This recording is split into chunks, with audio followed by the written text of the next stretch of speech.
Hi friends, ఉదయం నుంచి చేను దగ్గరే ఉన్నానుగా. వదిలేదు ఏం లేదులే. ఇదిగో గడ్డి మాత్రం ఎట్లాగుందో చూడండి ఒకసారి. అరక తోలటానికి కూడా వల్ల కాలే. సొంత అరక పెట్టుకొని కూడా మేము తోలుకోలేకపోయాం. ఎందుకంటే ఫస్ట్ ఆడి నాటినప్పుడు గొర్రెలు తినేసినాయి, మళ్ళీ నాటినప్పుడు వర్షం వచ్చి ఇట్లా చేసింది. అరక తీసుకొచ్చుకొని చేలో పెడితే అసలు కదలను కూడా కదలు. ఇంత ఎత్తున ఉంది చెట్టు. ఈ చెట్టు రాను కూడా రావట్లేట చూడు. చేతుల్లో సత్త కూడా అయిపోయింది ఫ్రెండ్స్. ఇదిగో ఈ చెట్టు పీకకుండా దున్నుకుంటే రాదని చెప్పేసి ఇదిగో పీకినంతా ఎలాగుందో చూడండి. కొవ్వలు అయితే ఉన్నాయి, తీస్తారు మళ్ళీ, ఇంకా తీయాల్సినవి ఉండే. ఇదిగో పీకింది ఎలా ఉందో చూడండి.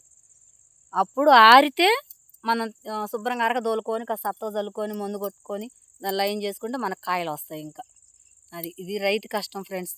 మీరు లైక్ కొట్టినా, ఒక సబ్స్క్రైబర్ చేసిన ఒక రైతుకే కానీ ఇంకా వేరుగా మీరు అనుకోవద్దు ఫ్రెండ్స్. నాకు సపోర్ట్గా ఉండి నా ఛానల్ సబ్స్క్రైబర్ చేయని వాళ్ళు ఎవరండి చేసి లైక్ చేయండి ఫ్రెండ్స్. సినిమాల కష్టాలు కాదు, పుస్తకాల కష్టాలు కాదు, రియల్గా ఒక రైతు కష్టం ఇది.